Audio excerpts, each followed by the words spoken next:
On vous souhaite la bienvenue à ericlatour.com. Dans quelques instants, on vous parle de la rentrée scolaire avec la présidente de la Commission scolaire des Hautes-Rivières, André Bouchard. 3 sujets principalement. D'abord, l'abolition pour cette année de la semaine de relâche. Les enfants ont commencé plus tard, mais début mars, il n'y aura pas de semaine de relâche ici sur le territoire. Deuxièmement, il y a des moyens de pression qui ont commencé puis qui vont peut-être s'accentuer de la part des enseignants. Quels sont les impacts ici dans notre commission scolaire? Et troisièmement, quel est l'avenir de la commission scolaire alors que le gouvernement veut probablement les fusionner ou même les abolir? Mais d'abord, parlons d'un événement unique qui va se tenir en Montérégie. C'est tout prochainement dans l'emplacement de l'Office du tourisme au 31 de la rue Frontenac, dans l'ancienne gare du CN. Etsy fait au Québec.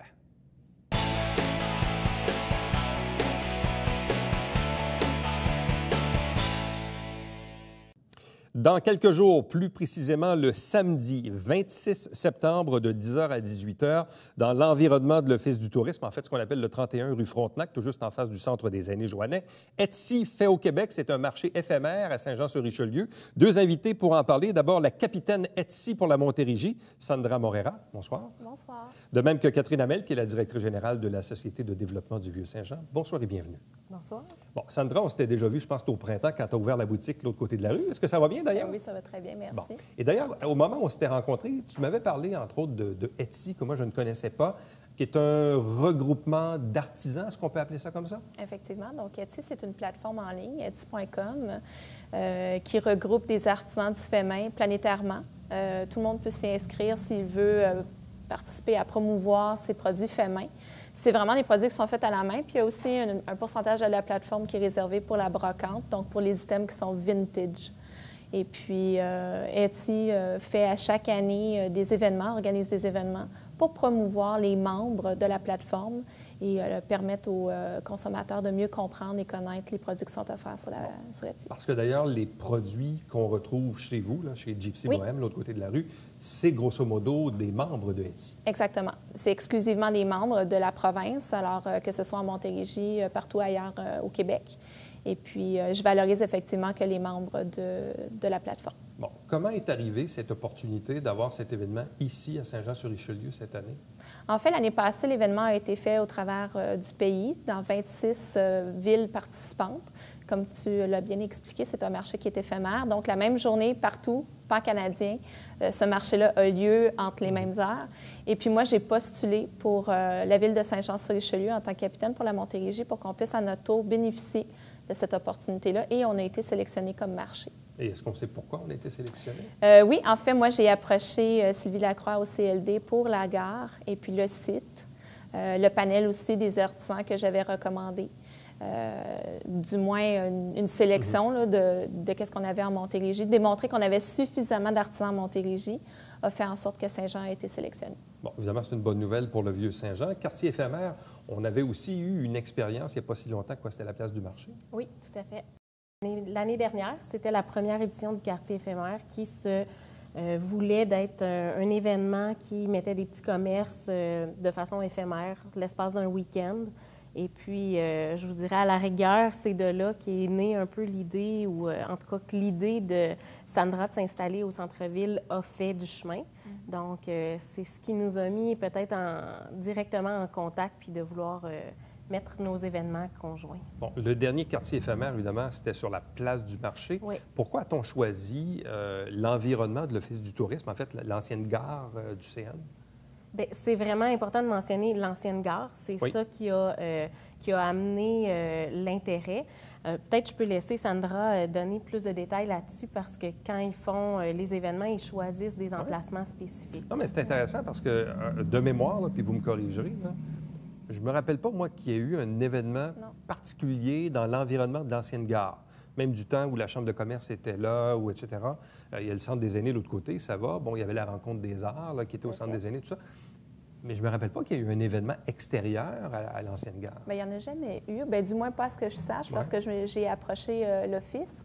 Puis ce qu'il faut savoir, c'est qu'à Montréal, c'est le lieu au Shop Angus, donc qui est une ancienne usine à train. Donc l'année passée, le cachet était magnifique. Il y a eu au-dessus de 3000 participants et le lieu avait vraiment fait toute la différence. Donc moi, lorsque j'ai postulé, le lieu devait me interpeller Etsy Canada. et en même temps devait démontrer tous les aspects, les valeurs d'Etsy qui sont vintage, communautaire, collaboration, commerçant, artisan. Je trouvais que la gare était un beau lieu de rencontre et qui était un endroit stratégique aussi, puis névralgique sur le stationnement, puis la rencontre des commerçants avec les artisans, c'était quelque chose qui était central. Bon, en plus de ça, les travaux de l'entrée sud sont complétés, donc ça permet aussi de faire voir. Là. Mais ça, c'est intéressant parce que, bon, il y a la partie stationnement, mais il y a la partie des travaux qui va jusqu'au nautique, là, où, évidemment, c'est quand même assez joli là, comme environnement, si on veut.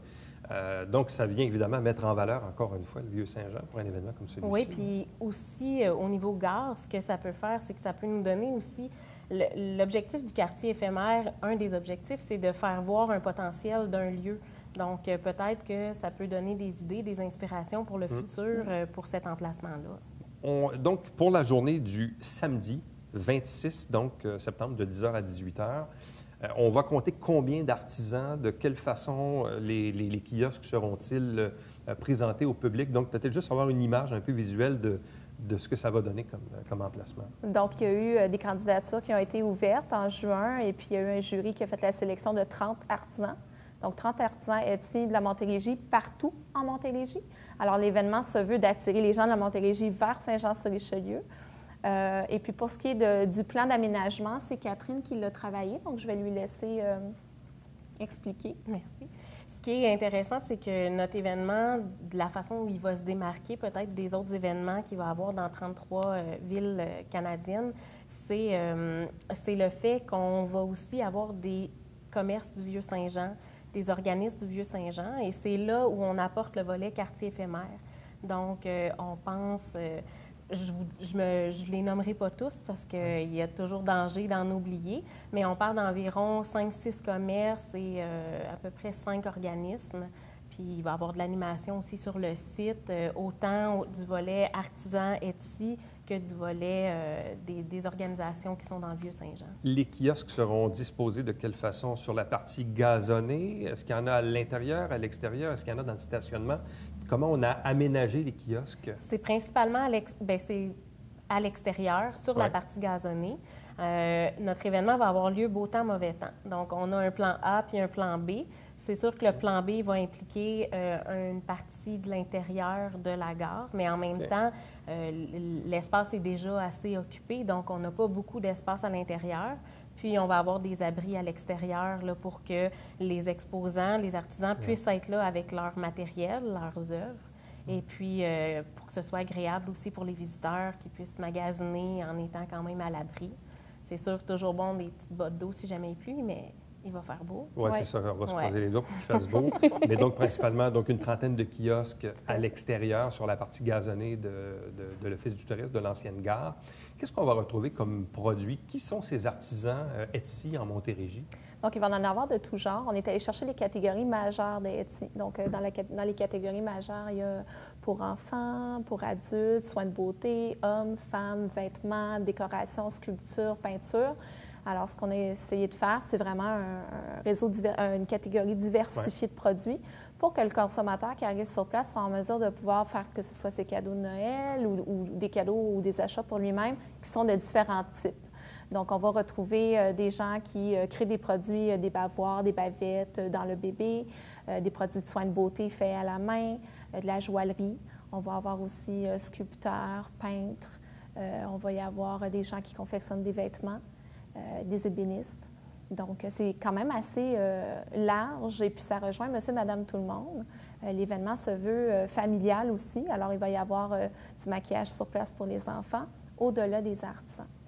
Bon, il y a une clientèle locale, évidemment, qui s'intéresse à ce genre de produits, mais en même temps, c'est un peu comme des expositions ou d'autres trucs. Il y a aussi une clientèle à l'extérieur, probablement. Il y a sûrement quelqu'un à Sorel, puis à Longueuil, puis à Valleyfield, ou même à Montréal, qui court ce genre d'événement-là. Donc, ça va amener des gens en ville. Là. On a déjà, parce que l'événement a été créé virtuellement, puis il y a déjà des gens qui se sont manifestés, là, comme vous disiez, de Coansville, Grimby, qui vont être présents à l'événement. Puis, veut pas, les artisans, la Montérégie, c'est quand même un bon territoire. Donc, ces gens-là vont promouvoir l'événement dans leur région, dans leur petit coin de leur ville. Puis, ces gens-là vont se déplacer ici. Là. Bon, on invite les gens à se stationner à peu près à quel endroit? Parce que, bon, il y a centre des aînés qui sera disponible, je présume. Il y a d'autres stationnements aussi non loin du Nautique, donc ça aussi, c'est accessible. Parce que là, non, mais je le dis, parfois, il faut gérer le succès parce que s'il y a une abondance... Bien, il y a aussi le stade Richard Lafontaine, donc près de l'École des métiers, qui est quand même un assez grand stationnement. En périphérie, dans les rues, il y a quand même de la place. Puis c'est quand même bien positionné. Là. Ça peut être les rues pas loin. Puis le centre-ville se marche à pied facilement en 5-10 minutes. Là, donc, c'est quand même facilement accessible. C'est ça qu'il faut faire rentrer ça dans la tête des gens. Marcher à pied dans le centre-ville, là, ça, c'est très, très joannais comme réflexe de vouloir se stationner le plus près possible de la porte. Là. Ça, il faut changer ça un peu, je pense, dans les habitudes probablement de consommation. Qu'est-ce qu'il vous reste à faire d'ici l'événement? En fait, aujourd'hui, on a eu justement un meeting pour les derniers préparatifs. Alors, il nous reste à aller distribuer nos affiches et nos flyers. Les artisans ont aussi à faire cette partie-là dans leur propre région à eux. Et puis, il va nous rester à continuer à promouvoir l'événement. Donc, on fait de la publicité actuellement pour pouvoir parler prochainement là, de tous les produits, pas les produits, mais de tout ce qui va être comme animation. Donc, Etsy fait au Québec, c'est présenté chez nous dans le cadre d'un marché éphémère à Saint-Jean-sur-Richelieu le samedi 26 septembre, 10h à 18h, au 31 de la rue Frontenac, donc dans le pourtour de l'Office du tourisme, l'ancienne gare du CN, tout juste en face du Centre des aînés joannais. Donc, un bel événement ici qui se passe en Montérégie, donc la Montérégie qui est représentée donc par Saint-Jean-sur-Richelieu cette année. Donc, à vous deux, merci beaucoup et on vous souhaite la meilleure des chances. Bien, merci. Restez avec nous puisqu'au retour, on vous parle de rentrée scolaire avec la présidente de la commission scolaire, André Bouchard.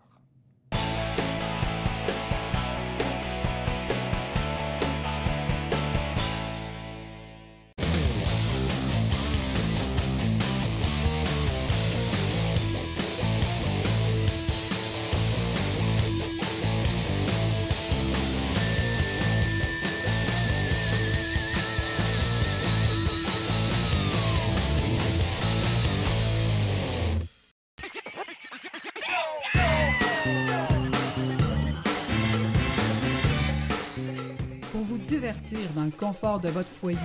Télébingo, TVHR, tous les dimanches matins, 9h30, avec votre meneur de jeu, Alain Rameau. C'est un rendez-vous.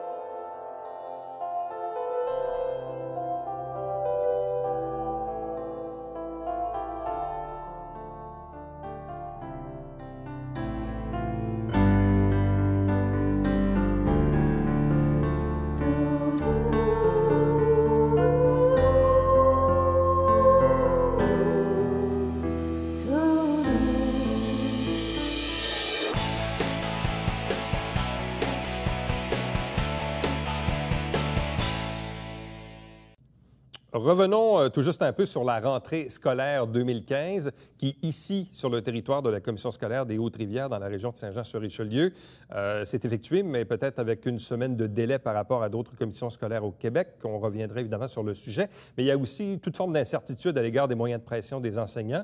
Incertitude même sur l'existence des commissions scolaires. Évidemment, c'est selon, évidemment, les volontés du gouvernement et du ministre Blais. Bref, c'est un peu le portrait de la situation. Avec nous pour en discuter, la présidente de la commission scolaire des Hautes-Rivières, André Bouchard. Bonsoir et bienvenue. Bonsoir, M. Latour. Allez-vous bien malgré tout? Moi, je vais très bien. La commission scolaire, est-ce qu'elle va bien en ce moment? La commission scolaire, elle va bien. Les élèves, le personnel, tout le monde est à l'école à faire leur travail, les uns d'enseigner, les autres d'être au service des autres, puis les élèves à l'école. Bon, ça, c'est aujourd'hui. Oui. Par contre, revenons tout d'abord sur la rentrée scolaire. Même c'était un peu, c'était drôle puis pas drôle à la fois parce que je côtoyais des amis qui ont des enfants d'âge scolaire et là qui me disaient oui, cette année, mes enfants rentrent le 8 septembre. Là, je faisais, ah oui, c'est vrai, cette année, c'est retardé d'une semaine à cause de la fameuse semaine de relâche que les enfants n'auront pas au mois de mars. Je disais à la blague à certains enfants, là, cette semaine, tu es en congé, mais là, la semaine prochaine, début septembre, tu es en relâche. Puis là, le 8 septembre, tu commences l'école. Finalement, vous ne vous êtes pas entendu avec le syndicat. Il n'y a pas eu d'entente là, de part et d'autre. Non, il n'y a pas eu d'entente avec le syndicat. La négociation s'est quand même relativement bien passée, mais il y a des points sur lesquels on ne s'est pas entendu. Entre autres, des points qu'on jugeait qui engageait l'avenir financier de la commission scolaire. Alors, c'est pour ça que le syndicat de l'enseignement n'a pas souhaité reporter une de leurs semaines de vacances pour qu'il y ait une semaine de relâche au mois de mars. Est-ce qu'on est la seule commission scolaire au Québec à avoir une rentrée scolaire retardée d'une semaine? On est la seule commission scolaire au Québec à avoir une rentrée scolaire tardive. Bon. Là, présentement, peut-être que pour certains parents, il y a eu peut-être certaines problématiques là, de gardiennage ou de je ne sais trop là, pour la première semaine de septembre, mais quand on va arriver au mois de mars, là, puis même, moi, il y a certains parents qui me l'ont dit. Ils m'ont dit, bien moi, là, je m'en vais en vacances pareil, puis mon enfant n'ira pas à l'école au mois de mars, puis ça va être ça l'affaire. Vous répondez quoi à ces gens-là qui, dans le fond, vont faire fi de la guéguerre qu'il y a pu y avoir entre le syndicat et la commission scolaire sur cette question-là de la semaine de relâche? Quand on va arriver au mois de mars, il y a peut-être quoi, 40 des jeunes qui n'auraient peut-être pas dans vos murs? Je ne pense pas qu'il va y avoir 40 des jeunes qui ne seront pas à l'école. Parce que c'est une réalité, depuis quelques années, c'est une réalité qu'on a, c'est-à-dire des parents qui partent avec des enfants en vacances dès la rentrée scolaire après la fête de Noël, puis je dirais jusqu'à Pâques. De temps en temps, on a des absents comme ça parce que partir en vacances durant la première semaine de mars, ça coûtait cher. Et on s'entend que sur le territoire de la commission scolaire, où on a beaucoup d'indices de défavorisation, ce n'est pas tous les parents qui peuvent partir en vacances avec leurs enfants. Ouais. Moi, je dirais que dans ce dossier-là, il y a des parents mécontents, mais il y a des parents aussi qui m'ont dit vraiment ouvertement que ça a toujours été problématique cette semaine-là parce qu'eux, ils ne peuvent pas en prendre des vacances durant cette semaine-là. Au même titre qu'il y a déjà des enseignants, moi, qui m'ont dit qu'il y a des parents qui ont l'audace de demander à l'enseignant, bien là, dernière de janvier, je m'en vais dans le sud avec mon enfant, ça serait-tu possible de ne pas enseigner rien de nouveau durant cette semaine-là? J'ai entendu ça aussi. Ça, j'ai trouvé ça assez incroyable. C'est assez égoïste, à mon avis. Donc, pour vous, vous ne craignez pas une grogne quand le moment du début mars va arriver? Les gens vont être fatigués. C'est certain qu'ils sont habitués, après les vacances, après Noël, d'avoir une semaine au début mars. Je pense que ce qui joue en notre faveur, c'est-à-dire en faveur des élèves cette année, c'est que Pâques est quand même assez tôt. Pâques est à la fin mars. Puis là, je n'ai pas de boule de cristal, mais il y a des journées pédagogiques mobiles. Alors, si vraiment c'est le confort des enfants qui est important, il y aurait peut-être moyen de mettre une journée pour avoir un congé un petit peu plus long. Là, on est à la mi-septembre, la rentrée vient tout juste de se faire. Est-ce que la semaine de relâche, c'est quelque chose qui est réversible ou vraiment pas du tout? C'est impossible, parce que les enseignants, le personnel a eu ces 10 semaines de vacances. Puis une semaine de relâche, c'est une semaine de vacances reportée. C'est impossible. Donc, c'est impossible. C'est impossible. Et restera à voir si dans une autre année scolaire, par contre, si elle reviendra. Bien, moi, je veux penser que c'est un événement fortuit, que ça a été une stratégie de négociation et on va déposer le calendrier scolaire comme on l'a fait l'année dernière, on l'a déposé au mois de septembre. Là,